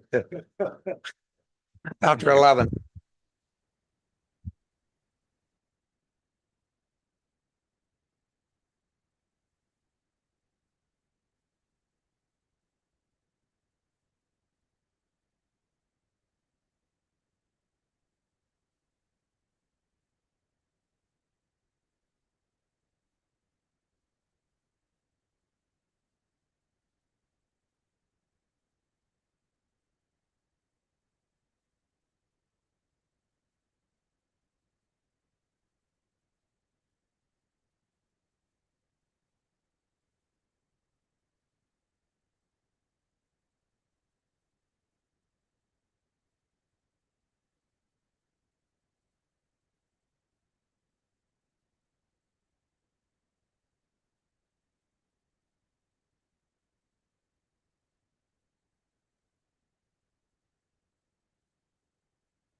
Maddie, did we get Jeff online?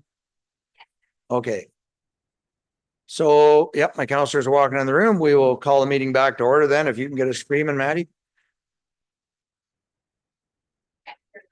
I'll go to my deputy clerk, Amber. You can assure that I still have a quorum.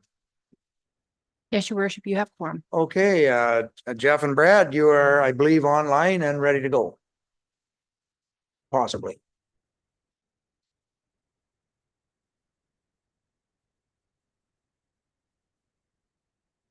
We didn't lose ground, did we? There we go. Whenever you're ready, sir.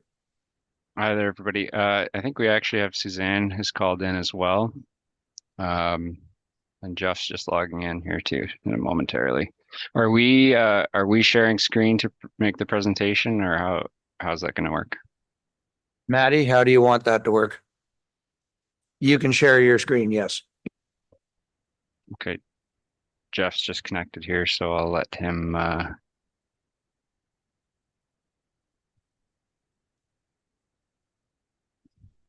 Jeff, do you have the presentation handy, or do you want me to share that? I've got it handy here. Just give me 2 seconds and I'll share my screen.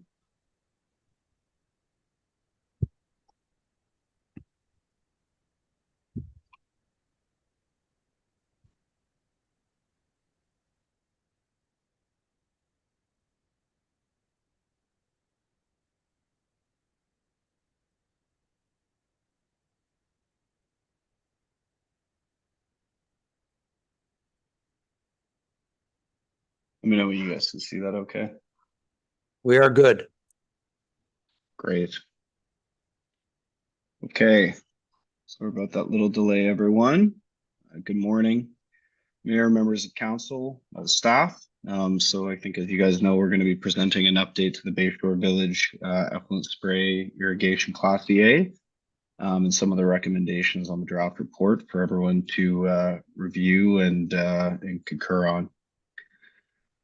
So we'll just get started here with a status update from the next or from the last deputation of council in December. So since that last presentation, we've completed an investigation on the soil permeability in both the south and the west field. We also completed some air quality modeling to compare the air quality impacts of the spray alternatives.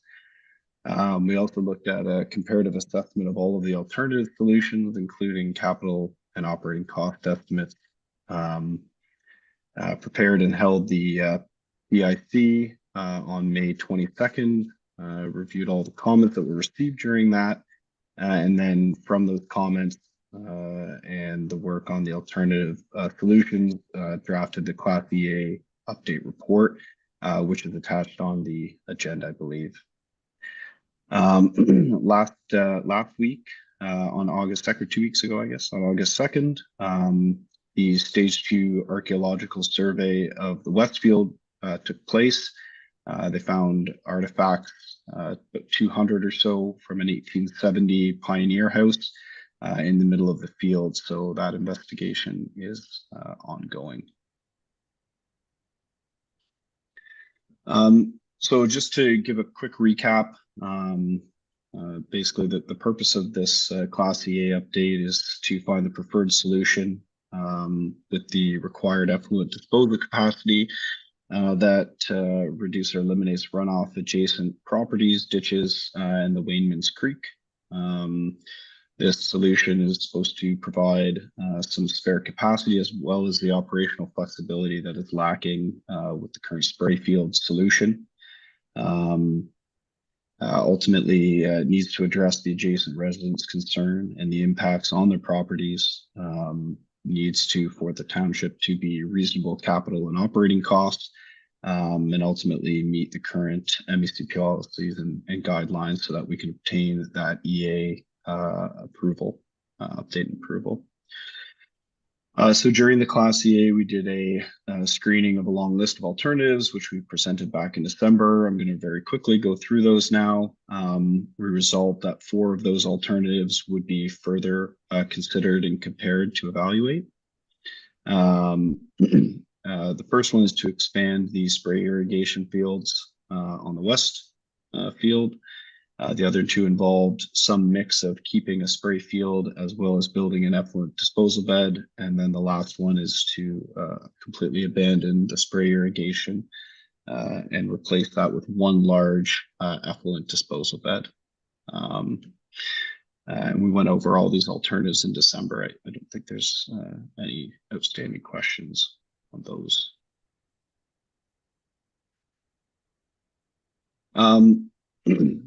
So the preferred preliminary solution, which was presented to the public at the PIC, was that alternative number 8, which is building an effluent disposal bed for the entire daily effluent capacity from the lagoon and eliminating the spray irrigation. I'm not going to go through all of the operating costs, estimated capital costs. I think those were all covered in the last meeting. If anyone has any questions, we can address those later in regards to this slide. Unless there's anyone who has a question right now. Not seeing any, carry on. Okay. I'll just highlight then a review of the PIC that was completed in May of this year. So in person, we presented a short list of alternatives. We presented the preliminary preferred solution. It was well attended with about 57 people / households that were signed in. Also a number listening on Zoom, and we received several comments afterwards, 76 in total from the public, from a variety of emails, letters, and comment sheets. The majority of those were from Bayshore Village residents, as well as detailed letters and emails from those residents adjacent to the spray field, describing the impacts to their properties and farming operations from the spray fields currently in use. All of these comments stated their support for the preliminary preferred solution of the large disposal bed and abandoning the spray fields. Generally speaking, the comments were that the spray irrigation was no longer considered a viable solution, especially considering the past and current issues and the impacts to those adjacent residents.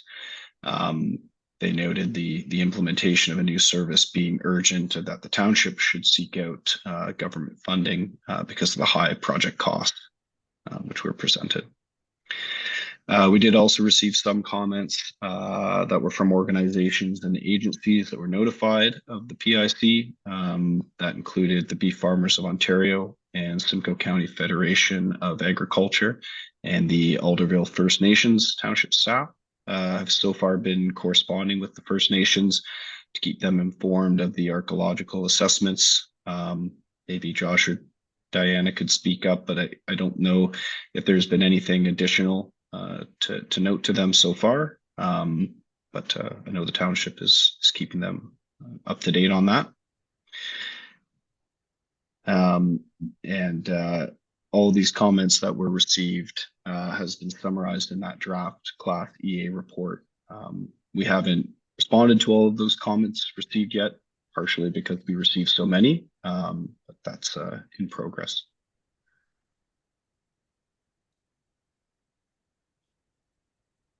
Oops, sorry. So just to kind of summarize that after reviewing and considering the comments that we received, as well as the preliminary preferred recommended alternative, essentially we would look to build our effluent disposal field on the west, the new west field, abandon the effluent spray irrigation entirely. This effluent bed would be utilized year-round, and we would still continue to monitor and control the inflow and infiltration issues into those sanitary sewers at Bayshore Village, which has been an ongoing task with the township. So I'll just go over the concept a little bit about the bed design. Conceptually, this disposal bed is going to consist of maintaining the small lagoon cell B for sewage treatment, and the decommissioning of the larger lagoon, as that one is the one that's primarily used for storage over the winter.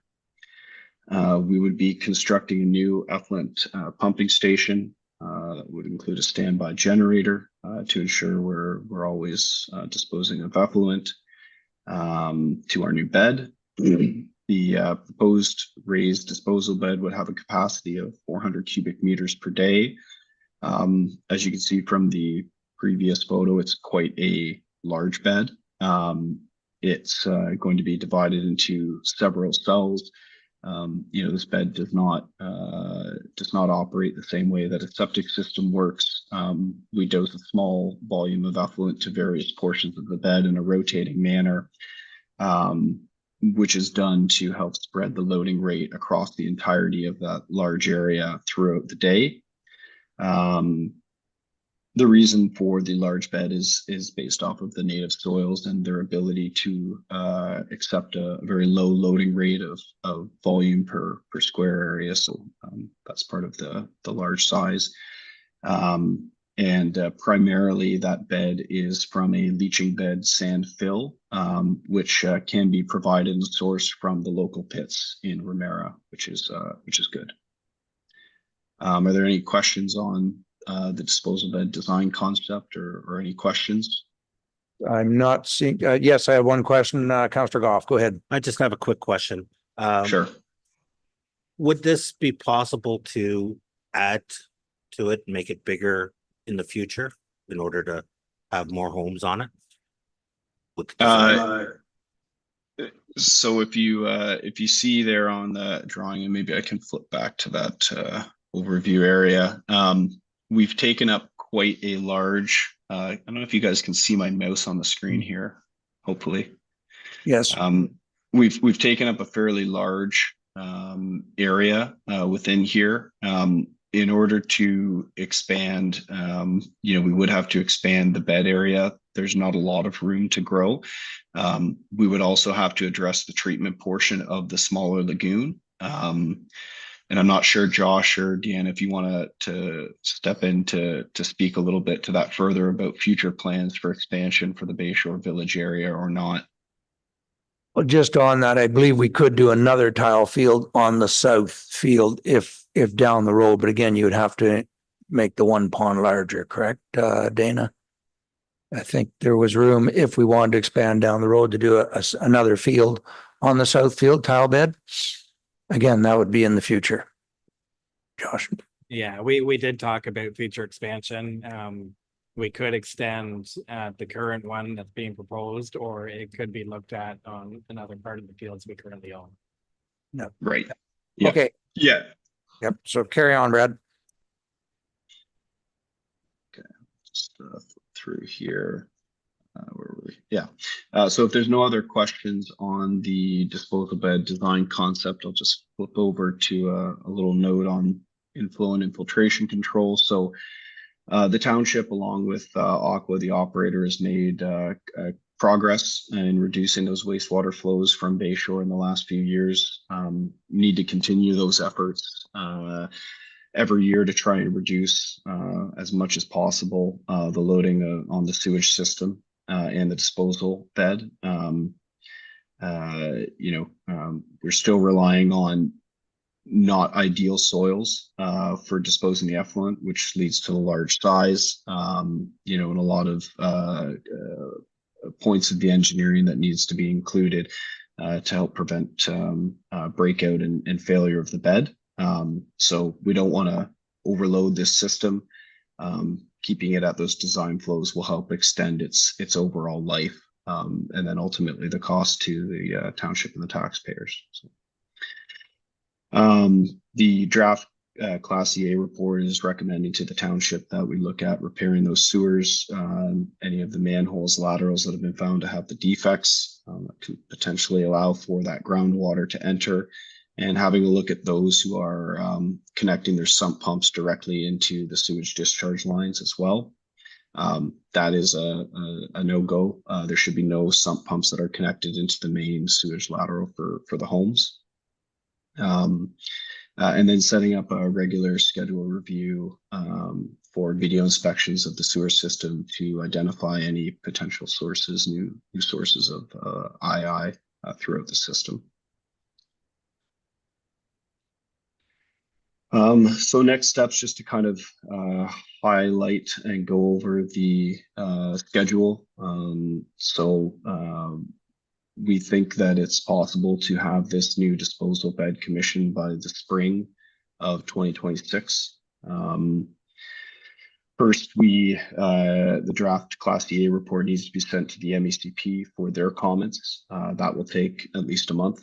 And assuming that they're okay with this recommendation, we can issue the final report and that notice of completion in September of this year.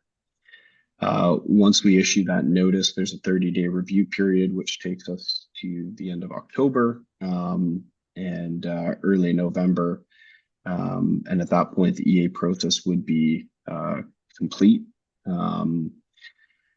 Due to the archaeological find, means we'll need to likely do a stage 3 assessment to further determine if the extent of the site and decide whether we actually need to excavate through that area or not.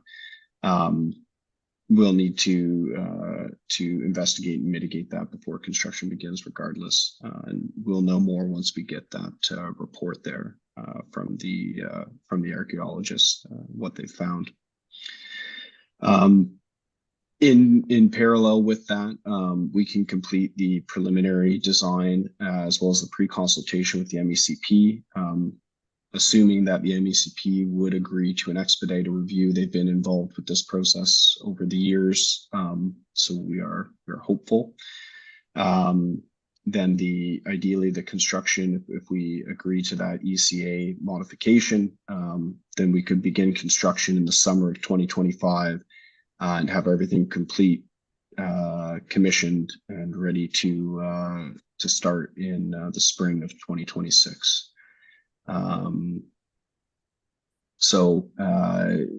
can talk a little bit more about timeline if there are any direct questions. But the main takeaway is that once we get the preliminary design to the MECP, assuming there's not any major technical issues, we can advance the engineering to a point. But then at which point we want to receive those technical comments and review, as well as ideally the ECA approval prior to finalizing the design, so we don't have to rework and delay ourselves any further. I do have a question, Councillor Snutch. Yes, thank you, Mr. Mayor.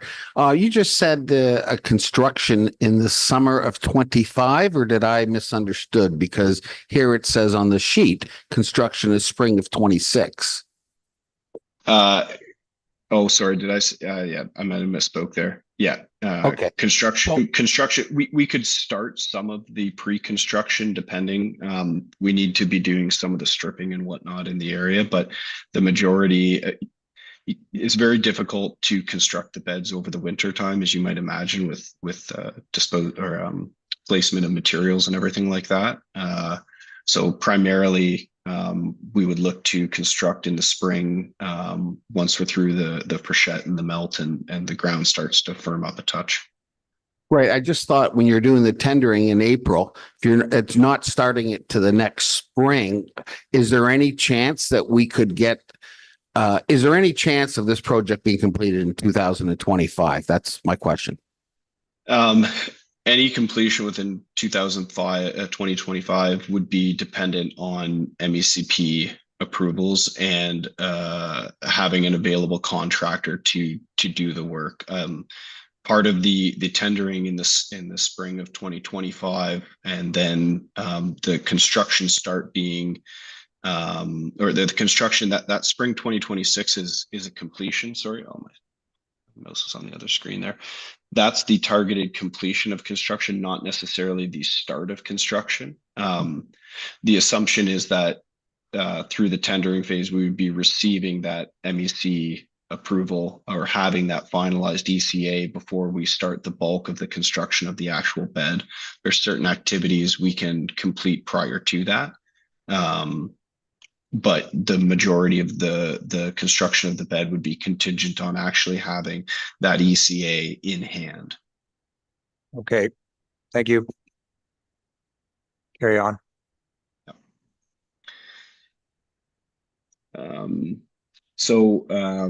In the interim, the spray irrigation effluent will need to be continued at least through the next 2025 spray season. Some of the recommendations to the township prior to that are to do a thorough inspection of the spray piping and make repairs as needed, as well as adjusting some of the location of these spigots and piping to try to optimize and reduce those impacts to the adjacent residents. We understand that there's a few in the north field that are very close to the property line. So those are kind of the ones that have been specifically targeted. The other thing is to confirm the spray irrigation area. We understand the township estimated at about 24 hectares this year, but the adjacent resident commented, I think that's not correct. So should to resolve that with the adjacent resident. As well, have a meeting with the two adjacent property owners to resolve an acceptable condition for spraying on the north field. Both of them commented wanting the north field to be shut down prior to the 2025 spray season. So that's another item to look at. And as well, one of the recommendation is to, I think this was discussed earlier, their hauling contract for pricing for provisional hauling to Lagoon Cities. Won't talk about that any further. Until that alternative solution is put in place, we need to operate that spray irrigation system as per the conditions of the C of A. So no spray in the rain, ponding on the fields or when it's windy. But it also means that if there's someone that decides every morning the conditions are okay and supervises that operation and does those checks, we may need to turn off some of the spray heads in certain areas if there's runoff noted there. So just a few notes there for the next spray season. So just to close, Class EA update is recommending that we abandon the spray irrigation fields and replace that with a large effluent disposal bed system. We need to continue maintaining the effort to control the inflow and infiltration into the sanitary sewer system. And until the new system is placed into operation and commissioned, we need to improve the supervision and take measures to avoid runoff, as well as apply that contingency plan as for hauling of effluent as required. So I think what we're looking from the council is to get concurrence on this draft Class EA update report. And if there are any other comments or questions, I can take those now. Okay, any questions for the presenters? Not seeing any. So thank you. Okay. So that I'll stop sharing. I'll refer back to the motion then that I don't think I have a mover and a seconder yet. Did I? You did, Yes, Your I did. Worship. Did I not, Madam Yeah. Clerk? Councillor Goff and Councillor Tuyu. So on the motion on the floor, then I would look for any comments or questions on the motion. Councillor Fisher. Thank you. This might not be appropriate, so if I'm not allowed to ask this, then just tell me. But I do see that we have Nick in the gallery today, so I don't know if he'd be able to answer a question on one of the recommendations that was put out from Teathan about just keeping a closer eye on things for runoff for the adjacent properties, and if he, if permitted through you, if he would be able to answer how he plans on being able to do that. I'll look to the CEO for direction. Thank you very much, Mr. Mayor. I was going to wait until the question was called and then bring to council's attention the regional manager, Ms. Lorente. And certainly our operator, Aqua, will be integral to the design discussion process. It is with respect to the decision on endorsing the EA and start that statutory timing process. I understand Councillor Fisher's question. I was going to, once the question was called, asked if the regional manager, Ms. Warrente, had any comments, but Councillor Fisher. Great minds, Mr. Dunn, great minds. And Councillor Fisher, there's a flip side to that as well. My Oh. grandmother always used to share. So. Yeah, I know. So do you want it now or do you want us to vote on the motion first? Mr. Mayor, Councillor Fisher has posed the question and I was. Come on up to the I was microphone. going to ask. If you're. Thank you for on the mics before, Nick. Yeah. Thank you for the question. So we have increased inspections as a result of the MECP inspection last year. They requested that we increase the frequency as well. So we're doing before spray, during spray, and after spray inspections of all fields. And then if anything's noted, it's noted in all the log books, and then it's inspected before spraying again as well. You wouldn't know on the top of your head how many days you've been able to spray this year between the rain and the wind? I would not know. No. But Not a lot. No, I know that because the days it's not raining. Yeah, it's high winds is what we've been experiencing. Any other questions on the motion then? So on the motion, all in favor? Opposed of any? Not seeing any. So that is carried. Thank you. So then I'd go to my clerk because we are in committee of the whole. We should resume back into council. So I look for a motion to resume back into council by the deputy mayor, second by Councillor Fisher, that we resume rise and report at 11:52 a.m. All in favor? Carried. Oh, sorry. Thank you, Brad and Jeff, for the presentation. And thank you for reminding me, Councillor Goff. Part of our motion was we did receive the presentation. Thank you very much. Problem. So You're welcome. And Suzanne sends her regrets for not being able to speak. All right. Now, did you need time to redo the motions? Like, did you want to break for lunch or are you ready to redo the motions for council? Let's break, your worship. All right, well,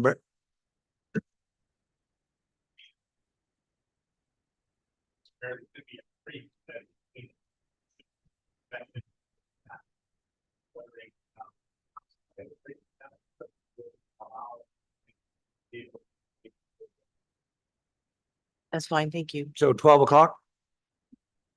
So we'll pass the motions at 12 o'clock and thank you, everybody. Yeah. So we will break until 12.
Maddie, and then we are live, so I'll go back to you, Madam Clerk, confirm I still got my quorum. Thank you, Your Worship. I can confirm we have quorum. And now you have some motions for us, because I know you had to wordsmith some of them a bit. Go ahead, Amber. Through your worship. So the motion reads that Committee of the Whole report dated August 12th as presented at the special council meeting dated August 12th regarding Bayshore Village wastewater effluent hauling tender award report, effluent haulage business case purchase of equipment report, and Bayshore Village effluent spray irrigation system municipal class EA preferred solution presentation be received, endorsed, and actioned. Okay, so the only change from the motions that's in front of us today is we deleted the line from the first report that the loan, correct? That's correct. Okay. Yeah, and everything else. So can I have a mover for what we just passed at the council? Moved by Councillor Snutch, second by Councillor Goff. All in favor? That is carried. Okay, thank you. And then I guess we would now, that would be it, right? Correct? So now we just so that makes it official. And now we'll recess an in-wind camera, I don't know, till yes. Go ahead. Hi, thank you. I just want to just state, because people might wonder where I am later, but I don't have an agenda for the closed session and I'm not comfortable going into a closed session with no agenda. So I had requested it and I haven't received a response. So based on things that have happened over these past months, I'm not going to enter into a closed session that I don't know why we're going in. So I won't be attending. So just so that people understand why I'm not here when you come back. All right. Well, I have no agenda either. Anything you want to add, Rob? Mr. Mayor, for clarity, for council, for anyone in the gallery, for anyone that's listening, the matter in closed session will be a presentation by Township Legal Counsel on municipal governance, municipal administration, the role of head of council, and legislative authority. It is an update from legal counsel, solicitor client, and Mr. Ewart will be presenting to council at approximately 1:15. So we would be going in person, Mr. Mayor, and when you break and recess for lunch, you would come back and then go into closed session plus or minus 1:15. All right. Perfect. Probably aim for 1 o'clock if we can, just because I know you have a time limit. You have to be gone. Mr. Mayor, I'm not sure that Mr. Ewart will be here at at 1 o'clock. It'll be whenever he arrives. So with that, I will look, I don't need a motion to recess. We will just recess then. But comments noted. Yes. Okay, as long as I know what the meeting is for. So as I have confirmation what it's about, then I can attend, but I just needed to understand what it's for. Thank you. So we are on break. Thank you.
Okay, now I'm live. So I'll look to my clerk to confirm my attendance again. I can confirm, your worship, that you have quorum. Thank you very much. So I got a motion that council goes into closed session at 1:16 PM to discuss advice that is subject to solicitor-client privilege, including communications necessary for that purpose in accordance with section 239(2)F of the Municipal Act 2021, moved by Councillor Goff, second by the deputy mayor. All in favor? That is carried. So if you can put us in the breakout room. Addie?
Okay, I believe we're back.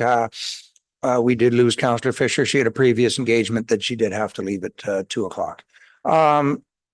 Madam Clerk, do you have the motion? Because I don't have it on the screen anymore. Okay, Ms. Wilson. Okay, that we receive the confidential correspondence from Solicitor John Hewitt regarding legislative authority pertaining to Municipal Act, Code of Conduct, Procedure Bylaw, and Council Staff Relations Policy, and that we receive the verbal update from CAO Dunn regarding the Township social media policy, and that all members of council abide by the Township's social media policy, specifically Section 4.2 pertaining to the personal use of social media by council and employees. Moved by Councillor Goff, second by Councillor Tuohy. All in favor? Opposed, if any? All in favor again? Councillor Bell, are you voting? Thank you. Carried. Next is confirmation bylaw. I don't have one in front of me, that we confirm the proceedings of the August 12th special meeting of council at 2:20 p.m. Moved by Deputy Mayor, second by Councillor Snutch. All in favor? That is carried. And finally, that we now adjourn at, now it is 2:20 p.m. Moved by Councillor Goff, second by Councillor Tuohy. All in favor?